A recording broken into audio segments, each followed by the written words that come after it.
सुरक्षा, ये जब शब्द आता है हम सबके सामने तो हमारे मन में खतरा आता है। खतरा क्यों आता है? क्योंकि खतरे से ही तो सुरक्षित होना है हमें। और खतरे का सबसे बड़ा निशान क्या है, प्रतीक क्या है खतरे का सबसे बड़ा? खतरे का सबसे बड़ा प्रतीक है बंदूक, चाकू, है ना।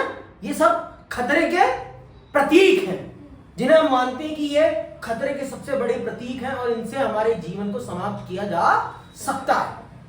खतरा सिर्फ यही नहीं है, खतरे बहुत प्रकार के हैं। इन खतरों को समझना हम सबके लिए बहुत जरूरी है और अगर हम इनको नहीं समझ रहे हैं तो हम ये कभी नहीं समझ पाएंगे कि हमारी जिंदगी किस प्रकार की समस्याओं से जूझ रही है और सुरक्षा का असली विषय क्या है, किस चीज से हमें सुरक्षित होना है, किस चीज से हमें सुरक्षित होना है। ये समझना हम दोनों के लिए बहुत जरूरी है। किन चीजों को हम सुरक्षा के लिए खतरा मानेंगे? हम हर चीज को सुरक्षा के लिए खतरा नहीं मान सकते। हम यहां बैठे हैं, पंखा गिर जाए हम पर तो हम इसे सुरक्षा के लिए खतरा नहीं मान सकते। ऐसा तो नहीं है ना कि कल से हम आना ही छोड़ देंगे, आज पंखा गिर गया तो भगवान करे ना गिरे, ठीक है, ऐसा कुछ भी ना हो, अप्रिय कुछ भी ना हो जिससे कि हमारी जान माल को खतरा पहुंचे। प्रमुख तौर पर सुरक्षा के लिए खतरा तब माना जाएगा जब किसी चीज से आपके जीवन के केंद्र मूल्यों को खतरा पहुंचाया जाए। अब जीवन के केंद्र मूल्य क्या है? आप मुझसे पूछ सकते हैं कि भैया जीवन के केंद्र मूल्य किसे कहते हैं? जीवन का सबसे बड़ा केंद्र मूल्य है आपके जीवन की सुरक्षा, आपकी आजादी। ये दो चीजें हैं जो आपके जीवन के केंद्र मूल्य हैं, जिनको अगर किसी भी चीज से खतरा पहुंचता है तो आपका जीवन, आपकी लाइफ खतरे में मानी जाएगी। अगर आपके जीवन को खतरा पहुंच रहा है और आपकी आजादी को खतरा पहुंच रहा है तो आप असुरक्षित हैं। और अगर आपके जीवन को और आपकी आजादी को खतरा नहीं पहुंच रहा है तो हम हर चीज को खतरा नहीं मान सकते। तो चलिए समझते हैं। पहले इस अध्याय में हम प्रमुख तौर पर किन किन विषयों को समझेंगे और सुरक्षा की कौन कौन सी धारणाएं हैं, कितने प्रकार की सुरक्षा के लिए खतरे हैं और किस प्रकार से हमें सुरक्षित किया जा रहा है।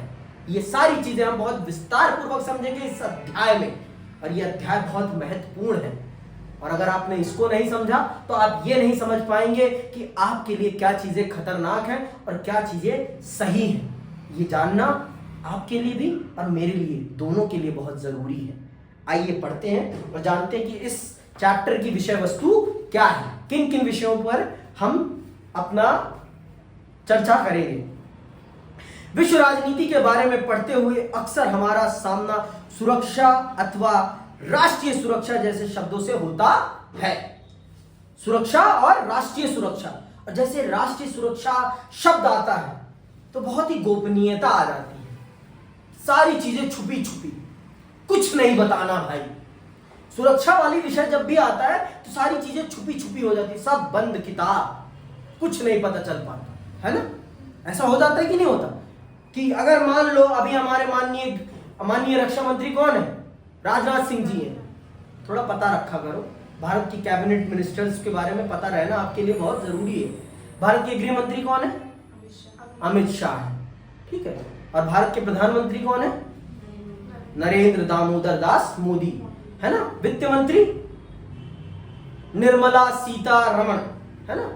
तो इनके बारे में, इन 5 लोगों के बारे में आपको पता होना बहुत जरूरी है क्योंकि वास्तविक तौर पर ये मिनिस्ट्रीज हमारे देश को चलाती हैं। विदेश मंत्री के बारे में पता होना चाहिए, कौन है? एस जयशंकर, बहुत ही पढ़े लिखे, बहुत ही नोन इंसान है वो, बहुत बड़े डिप्लोमेट है वो। और ऐसा विदेश मंत्री बहुत ही कम देशों को मिल पाता है जैसे जयशंकर साहब है। किसी भी दल में हो, किसी भी विचारधारा के साथ हो, लेकिन वो व्यक्ति बहुत अच्छे हैं, बहुत अच्छे, बहुत ज्ञानी, बहुत बढ़िया राजनीतिज्ञ हैं वो। कहने मतलब एक नंबर जिसे कहते हैं वो ऐसे व्यक्ति हैं, चाहे वो किसी भी दल में हो, दल से कोई मतलब नहीं। इस राष्ट्र के लिए वो बहुत अच्छा कर रहे हैं। वैश्विक स्तर पर भारत की छवि को वो मजबूत कर रहे हैं बहुत बढ़िया तरीके से, ठीक है। तो जब भी राष्ट्रीय सुरक्षा का विषय आता है तो चीजें छुप जाती हैं। जब भी कोई इंडियन आर्मी से रिलेटेड प्रश्न पूछ लेता है तो कहते हैं ये राष्ट्रीय सुरक्षा का मामला है, इस पर कोई प्रश्न नहीं उठा सकता, कोई प्रश्न नहीं उठा सकता, सेना पे कोई किसी भी प्रकार का प्रश्न नहीं उठा सकता। ये आ जाता है ना, ये सामने से काउंटर क्वेश्चन कर दिया जाता है कि सेना के बारे में कोई प्रश्न नहीं किया जाएगा। होता है कि नहीं होता? क्योंकि सुरक्षा बहुत ही संवेदनशील होती है। हम सोचते हैं कि इन शब्दों के अर्थ हमें मालूम है, लेकिन क्या सचमुच हमें इन शब्दों के अर्थ मालूम है? बहस या चर्चा को रोकना हो तो अक्सर इस जुमले का इस्तेमाल होता है। कहा जाता है कि यह सुरक्षा का मामला है और देश की भलाई के लिए बड़ा जरूरी है। ऐसा कहने का मकसद यह जताना होता है कि मसला बड़ा महत्वपूर्ण अथवा गुप्त है और इस कारण उस पर खुली चर्चा नहीं हो सकती। समझ में? कभी भी बहस का रुख मोड़ना हो तो उसमें राष्ट्रीय सुरक्षा घुसोड़ दिए और सामने वाले को चुप कर दो। जब आपके पास उत्तर ना हो किसी भी प्रश्न का तो कह दो कि राष्ट्रीय सुरक्षा का विषय है और ऐसी चीजें गोपनीय ही रखी जाती हैं, इसका उत्तर मैं नहीं दे सकता आपको। बात ही खत्म। जनता भी सोच लेती है कि भाई सच बात है, राष्ट्रीय सुरक्षा का विषय है, ऐसे थोड़ी ना बता दिया जाएगा, देश की सुरक्षा से थोड़ी ना खिलवाड़ किया जाएगा। अरे भाई, देश की सुरक्षा का मतलब है देश की जनता की सुरक्षा। देश की जनता को पता तो होना चाहिए ना उनका दुश्मन कौन है। अगर आपको आपका दुश्मन पता रहेगा तो आप सचेत नहीं रहोगे उससे। अगर मैं आपको कह रहा हूं कि ये यहां सामने खाइए, उधर से मत जाना, लेकिन क्या करें, इंसान की प्रवृत्ति होती है ना, जिस चीज के लिए मना करोगे साला बदा कर वहां जाएगा और वो काम जरूर करेगा। इंसान की फितरत में होता है ना, ये तो फितरत है ना, ये तो जिससे मना किया जाएगा कि इससे दोस्ती नहीं करनी, उससे जरूर करी जाएगी, उसके साथ जरूर हैंग आउट करना है, चाहे कुछ भी हो। इंसान की फितरत है। जहां लिखा है कि यहां थूकना मना है वहीं थूकेंगे, जो करना है कर ले। मना कैसे किया तूने हमें? होता कौन है तू मना करने वाला? तेरी औकात क्या है? देश मेरा, दीवार मेरी, गंदा करने का अधिकार भी मेरा, ले थू। अरे तुम भगवान की फोटो लगा लो, अगर लिख दिया है तुमने कि यहां थूकना मना है, फिर भी थूका जाएगा। कनॉट प्लेस की दीवारें इसका प्रमाण है ना, और स्कूलों की दीवारें भी इसका प्रमाण है। अघोषित शौचालय है वो, है ना? सही कह रहा हूं कि गलत कह रहा हूं मैं? ज्यादा रियल हो गया। ज्यादा ही हो गया ना। तो ऐसे ही जब भी बहस को रोकना हो, सामने वाले के क्वेश्चन को बंद कराना हो, तो कह दो राष्ट्रीय सुरक्षा का विषय है, इस पर तुम प्रश्न मत पूछो, ये प्रश्न का उत्तर नहीं दिया जाएगा। बात खत्म, प्रश्न ही नहीं होगा फिर। लेकिन ये गलत है। जनता को पता होना चाहिए कि उसको किससे खतरा है और किससे नहीं। इस देश की जनता को पता होना चाहिए कि इस देश के सबसे बड़े दुश्मन कौन हैं, किनके साथ उन्हें कोऑर्डिनेट नहीं करना किसी भी हालत में। इस देश की जनता को ये जब तक नहीं पता चलेगा कि चाइना के माल को अवॉइड करना है, हम लाने से मना नहीं कर सकते, क्योंकि हम एक वैश्विक बिरादरी में रह रहे हैं और हम किसी के माल को अपने देश में आने से रोक नहीं सकते। हमने ट्रीटियां साइन कर रखी हैं आपस में, लेकिन हाँ, हम खरीदने से तो अपने आप को बचा सकते हैं ना। जब हम खरीदेंगे ही नहीं तो वो माल आएगा ही नहीं हमारे देश में। दुकानदार सामान कब रखेगा भाई? जब उसकी मांग होगी। अब आप उसकी मांग ही करना बंद कर दो, वो सामान लाना ही बंद कर देगा उसको।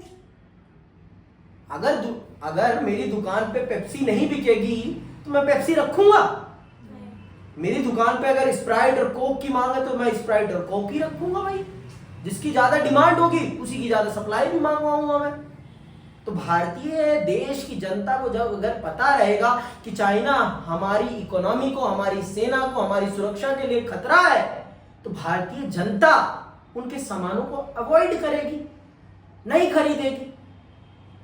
पर देश नहीं मना कर सकता कि हम तुम्हारे सामान पर बैन लगाते हैं, तुम हमारे देश में अपना सामान नहीं भेज सकते। तो हम भी तो भेज रहे हैं ना, वहां पे हम भी तो भेज रहे हैं ना, वो भी मना कर देंगे तो नुकसान हमारा भी होगा ना। समझ गए बात? तो इस चीज को समझना हम सबके लिए बहुत जरूरी है। और ये जो इमेजेस है ना, इन इमेजेस को बहुत अच्छे से देखा करो कि इनमें क्या दिखाने की कोशिश की गई है। एक चित्र ना 100 शब्दों के बराबर होता है। एक चित्र 100 शब्दों के बराबर होता है। ये बात समझ लो आप। ये एक एक चित्र 100 शब्दों को बयां कर रहे हैं अपने माध्यम से। इनमें सुरक्षा के लिए अलग अलग खतरे दिखाए गए हैं। आप देखो इनको, समझो इनको, पढ़ो इनको। और मैं अपेक्षा करता हूं कि आप जब पेपर देने जाएं तो आप एक बार पूरी किताब को पढ़ के जाएंगे। एक बार पूरी किताब को पढ़ के जाएंगे तो मैं आपसे ये आपको प्रॉमिस करता हूं कि आपका एक भी क्वेश्चन नहीं छूटने वाला है। एक भी क्वेश्चन, इतना मैं आपको प्रॉमिस कर देता हूं। अगर आप पढ़ के जाते हैं सही से तो हो सकेगा तो मैं अब रात को 10 बजे रोज लाइव आया करूंगा और आप लोगों को सेशन दिया करूंगा इस पे। ठीक है, तो जुड़ जाना, जो भी हो कमेंट करना, क्वेश्चन मैं बताया करूंगा। ठीक, ऐसा जान पड़ता है कि मानव सुरक्षा 7 तालों के भीतर की चीज हो और जिससे आम नागरिक का कुछ लेना देना ना हो। लेकिन लोकतंत्र में कोई भी बात इतनी ढकी छुपी नहीं रखी जा सकती। सुरक्षा के बारे में हमें और ज्यादा जानने की जरूरत है। सुरक्षा क्या है, भारत के सुरक्षा सरोकार क्या क्या है, यह अध्याय इन सवालों पर बहस करता है। इसमें सुरक्षा को समझने के 2 नजरियों की चर्चा की गई है। अध्याय में इस बात पर जोर दिया गया है कि विभिन्न संदर्भ और स्थितियों को ध्यान में रखना जरूरी है, क्योंकि इसी से सुरक्षा के बारे में हमारा नजरिया बनता है। समझ में आई बात? हमारा नजरिया इसी से बनता और बिगड़ता है। तो सबसे पहले तो यही प्रश्न हमारे मन में उठना चाहिए कि सुरक्षा है किस खेत की मूली? क्या है सुरक्षा और क्यों इस पर इतनी चर्चा हो रही है? क्यों हो रही है भाई इतनी चर्चा? इस शब्द पर इतनी चर्चा क्यों? क्यों ये हमारे लिए इतना महत्वपूर्ण है? इस पर इतनी बात क्यों हो रही है? क्यों हो रही है भाई? अरे कभी तो सोचो यार, क्यों हो रही है? क्योंकि ये नहीं होगा तो हम इस धरती पर रह नहीं पाएंगे। अगर भाई हमें सुरक्षित फील ही नहीं होगा तो हम आपस में एक दूसरे से कोऑर्डिनेट कैसे कर पाएंगे? अगर मुझे लगता है कि आप मेरे जीवन के लिए खतरा है तो मैं आपसे मिलूंगा कभी? आप मुझसे मिलेंगे कभी? कदापि नहीं। और नहीं मिलेंगे तो समाज आगे बढ़ेगा कैसे? समाज को अगर चलाना है तो इस समाज को आपस में मिलना जुलना बहुत जरूरी है। आपसी कोऑर्डिनेशन होना बहुत जरूरी है। और अगर आपसी कोऑर्डिनेशन नहीं होगा तो देश चलेगा कैसे? सोचो आप, समाज चलेगा कैसे? अगर मुझे ये इस बात की एश्योरिटी नहीं है कि मैं जहां जा रहा हूं वहां मेरे जीवन को सुरक्षित रखा जाएगा तो मैं वहां जाऊंगा? सीधी बात। अगर आपको इस बात का विश्वास ही ना हो कि मैं स्कूल जा रही हूं वहां मैं सुरक्षित रहूंगी, आजाद रहूंगी या नहीं रहूंगी, अगर ये प्रश्न चिन्ह है तो आप जाओगी वहां पे? और जिस दिन आपको लगता है कि नहीं यार तो मेरी मारपीट होने वाली है, मेरी लड़ाई है, जिस दिन लगता है डर, उस दिन जाते हो? जिस दिन पता है कि यार तो टीचर सूतेगा हमें, वो दिन छुट्टी पक्की, उस दिन छुट्टी पक्की। छुट्टी हाँ। जानबूझ के जाती हूँ, ज्यादा वक्त बता देंगे। ओह चलो बढ़िया भाई। आगे सुनो। सुरक्षा का बुनियादी अर्थ है खतरे से आजादी। ये बात जानो। सुरक्षा का बुनियादी अर्थ क्या है? खतरे से आजादी। अगर आप खतरे से आजाद हैं तो आप सुरक्षित हैं, और अगर आप खतरे से आजाद नहीं हैं तो आप कदापि अपने आप को सुरक्षित नहीं कह सकते हैं और नहीं मान सकते हैं। ये बात आप जान लीजिए और अपने मस्तिष्क में बिठा लीजिए इस बात को। सुरक्षा का सीधा सीधा अर्थ है खतरे से आजादी। आजादी, ठीक है। मानव का अस्तित्व और किसी देश का जीवन खतरों से भरा होता है। तब क्या इसका मतलब यह है कि हर तरह के खतरे को सुरक्षा का खतरा माना जाए? तो क्या हम हर खतरे को सुरक्षा के लिए खतरा मानेंगे? मैंने आपको बताया ना 2 चीजें। क्या? जीवन के केंद्र मूल। जीवन की केंद्र मूल्य क्या है? आपके जीवन की सुरक्षा और आपकी आजादी। ये 2 चीजें हैं। जब तक इन पर खतरा नहीं आता तब तक आप खतरा नहीं मान सकते। अपने जीवन के आजादी पर, अपनी सुरक्षा पर खतरा आप नहीं मान सकते। नहीं तो आप घर से बाहर ही नहीं निकलोगे। सबको पता है भाई कब सड़क पे क्या हो जाए, तो आप सड़क पे निकलना ही छोड़ दोगे। इन सब चीजों को हम सुरक्षा के लिए खतरा नहीं मान सकते हैं। अभी ये बताएगा, यही चीज कहेगा। देखो, आदमी जब भी अपने घर से बाहर कदम निकालता है तो उसके अस्तित्व अथवा जीवन यापन के तरीकों को किसी न किसी अर्थ में खतरा जरूर होता है। यदि हमने खतरे का इतना व्यापक अर्थ लिया तो फिर हमारी दुनिया में हर घड़ी और हर जगह सुरक्षा के ही सवाल नजर आएंगे। अगर हमने सुरक्षा का इतना व्यापक अर्थ ले लिया तो फिर तो घर से बाहर निकलना भी मुश्किल हो जाएगा। अरे भाई, घर में भी तो सुरक्षा को खतरा है ना। कब साला भूकंप आए और घर ही पूरा ढह जाए, क्या पता। सुरक्षित तो हम कहीं भी नहीं है, सुरक्षित तो हम कहीं भी नहीं है, और सुरक्षित हम हर जगह है, ये बात जान लो। फिर भी हमने सुरक्षा को खतरे के लिए हमने दो चीजों को महत्व दिया है। पहला है जीवन की सुरक्षा और आजादी। अगर जीवन के इन दो केंद्र मूल्यों पर किसी भी प्रकार से खतरा आता है तो हम इसे जीवन पर खतरा, सुरक्षा के लिए खतरा मानेंगे। नहीं तो हम इसे जीवन की सुरक्षा के लिए खतरा नहीं मान सकते हैं। समझ में आई बात? आगे क्या है? इसी कारण जो लोग सुरक्षा विषयक अध्ययन करते हैं उनका कहना है कि केवल उन चीजों को सुरक्षा से जुड़ी चीजों का विषय बनाया जाए जिनसे जीवन के केंद्र मूल्यों को खतरा हो। तो जो लोग भी सुरक्षा पर पढ़ाई करते हैं उनका यह साफ और स्पष्ट कहना है कि सुरक्षा के लिए खतरा उन्हीं चीजों को माना जा सकता है जो जीवन के केंद्र मूल्यों को इफेक्ट करती हो। अब ये जीवन की केंद्र मूल्य क्या है, मैंने तो आपको बता दिया, वैसे भी फिर भी बहुत अच्छे से एक्सप्लेन करेंगे। तो फिर सवाल बनता है कि किसके केंद्र मूल्य? क्या पूरे देश के केंद्र मूल्य, आम स्त्री पुरुष के केंद्र मूल्य, क्या नागरिकों की नुमाइंदगी करने वाली सरकार हमेशा केंद्र मूल्यों का वही अर्थ ग्रहण करती है जो कोई साधारण नागरिक? करना ही पड़ेगा भाई, उसे भी वही अर्थ ग्रहण, उसे भी तो वही अर्थ ग्रहण करना पड़ेगा ना। क्योंकि देश में कौन है? देश में कौन है? जनता है। बिना जनता की तो देश नहीं है ना। तो अगर जनता ही नहीं सुरक्षित रहेगी तो देश सुरक्षित रह सकता है? सेना किसके लिए खड़ी करी गई है ना? सेना देश के लिए खड़ी है, तो देश में कौन है? जनता। तो जनता है कि अगर केंद्र मूल्य सुरक्षित नहीं तो देश कैसे सुरक्षित हो सकता है? बताओ भाई, देश कैसे सुरक्षित हो सकता है? नहीं हो सकता, साफ सीधी बात।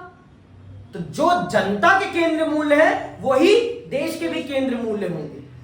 जो नागरिकों के केंद्र मूल्य है वही सरकार के भी केंद्र मूल्य होंगे। थोड़ा व्यापक स्तर पर होगा लेकिन होंगे वही। देश की आजादी होगी, देश की संप्रभुता होगी, है ना? आप भी पढ़ोगे तो देखता हूं। इसके अतिरिक्त जब हम केंद्रीय मूल्यों पर मंडराते खतरों की बात करते हैं तो यह सवाल भी उठता है कि ये खतरे कितने गहरे होने चाहिए। जो मूल्य हमारे प्यारे हैं, कमोवेश उन सभी को बड़े या छोटे खतरे होते हैं। क्या हर खतरे को सुरक्षा की समझ में शामिल किया जा सकता है? जब भी कोई राष्ट्र कुछ करता है अथवा कुछ करने में असफल होता है तो संभव है इससे किसी अन्य देश के केंद्र मूल्यों को हानि पहुंचती है। जब भी राहगीर अपनी राह में लूटा जाता है तो आम आदमी के रोजमर्रा के जीवन को क्षति पहुंचती है। फिर भी अगर हम सुरक्षा का इतना व्यापक अर्थ करें तो हाथ पांव हिलाना भी मुश्किल हो जाएगा। हर जगह हमें खतरे नजर आएंगे, इतना हम व्यापक अर्थ नहीं ले सकते। सड़क पर तो रोज लोगों के जेब कट रही है, रोज कोई ना कोई देश अपने हथियार के जखीरों में नए हथियार शामिल कर रहा है। हम हर चीज को सुरक्षा के लिए खतरा नहीं मान सकते, नहीं तो हमारा हाथ पांव हिला पाना भी मुश्किल हो जाएगा। लड़कियों के खिलाफ इतने अपराध हो रहे हैं फिर भी हर माँ बाप अपनी बेटी को बाहर भेज रहा है ना, पर यह कहते हुए भेज रहा है कि बेटा ध्यान रखना, रास्ते में अगर कुछ भी अप्रिय होता है तो फोन करना, चिल्लाना, आसपास के लोगों को बुलाना। लेकिन हमारे देश में लोग इतने हरामी हैं वीडियो बनाना नहीं छोड़ेंगे, लेकिन मदद करने नहीं जाएंगे। इतने ज्यादा क्या कर सकते हैं। वो भी अपनी सुरक्षा देखते हैं पहले कि कहीं हम ही ना फंस जाए, इसीलिए वीडियो पहले बना लेते हैं। क्या करें, वो भी बेचारे अपनी सुरक्षा देख रहे हैं, है ना। क्या ही किया जा सकता है, लेकिन सशक्त रहना है, मजबूत रहना है अपने अधिकारों के प्रति, ठीक है। तो जितना आप अपने अधिकारों से अवेयर रहेंगे, उतना ही आप अच्छे से लड़ पाएंगे और आपका कोई एक्सप्लॉयटेशन नहीं कर पाएगा, ठीक है।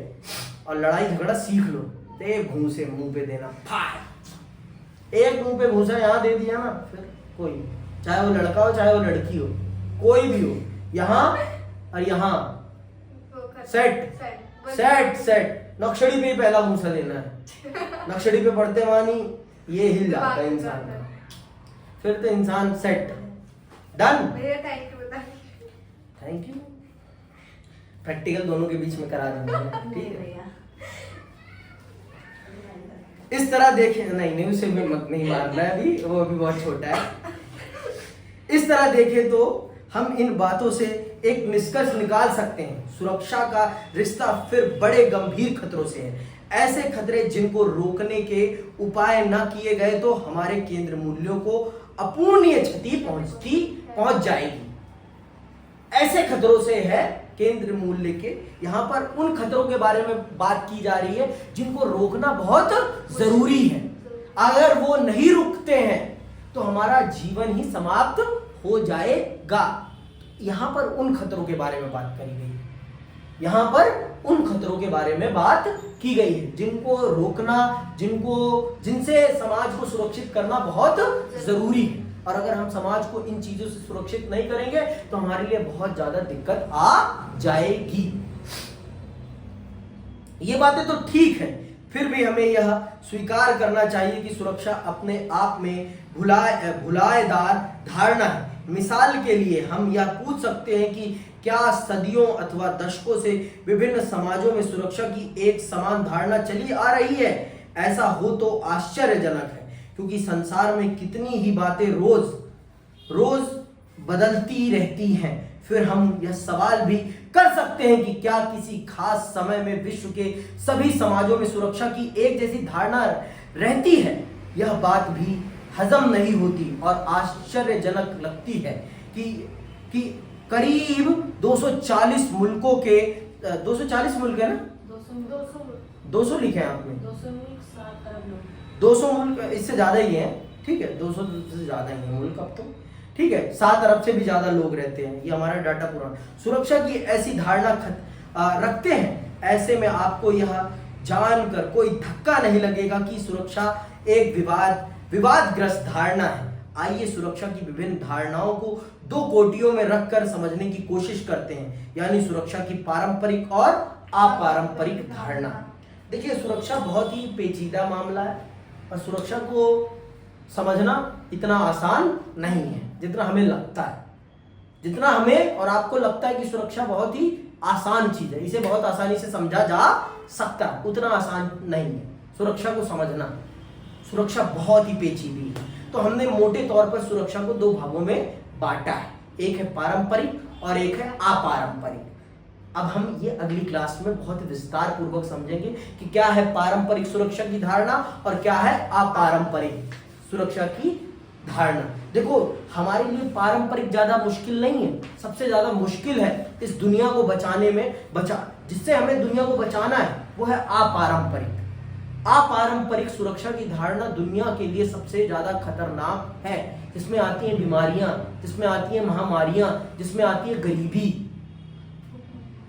दुनिया के लिए सबसे बड़ा खतरा है गरीबी, पर्यावरण, ये सबसे बड़े खतरे हैं। हथियार तो इंसान की बनाई चीज है, हथियार वो अलग चीज है, लेकिन सबसे बड़ा खतरा है बीमारियां। समझ में आई बात? आया था ना कोविड, बिठा दिया था ना भट्टा पूरी दुनिया का एक ही बार में। जितना बंदूक कुछ नहीं कर पाई, उससे ज्यादा कोविड ने कर दिया था, उससे ज्यादा लोगों को मौत के घाट उतार दिया था कोविड ने। बंदूक लोगों को नहीं मारेगी, बीमारियां मारेंगी लोगों को। इस बात को समझिए आप लोग। सुरक्षा के लिए बहुत चीजें खतरनाक है और हमें बहुत डिटेल से इन विषयों को समझना ज़रूरी है, क्योंकि हम राजनीति विज्ञान के विद्यार्थी हैं और राजनीति बहुत ही पेचीदा चीज़ है। जिन्हें लगता है कि बहुत आसान है वो मूर्ख है। बहुत ही अच्छी चीज़ है और इसे जो जाना है, जो समझा है, वो दुनिया में बहुत ऊपर गया है, बहुत ऊपर। उसकी अपनी एक अलग छाप रहती है दुनिया में। तो मैं आशा करता हूँ कि आप लोग समझ रहे होंगे इन सब बातों को। और इसी के साथ आज यहीं समाप्त करते हैं। जय हिंद, जय भारत।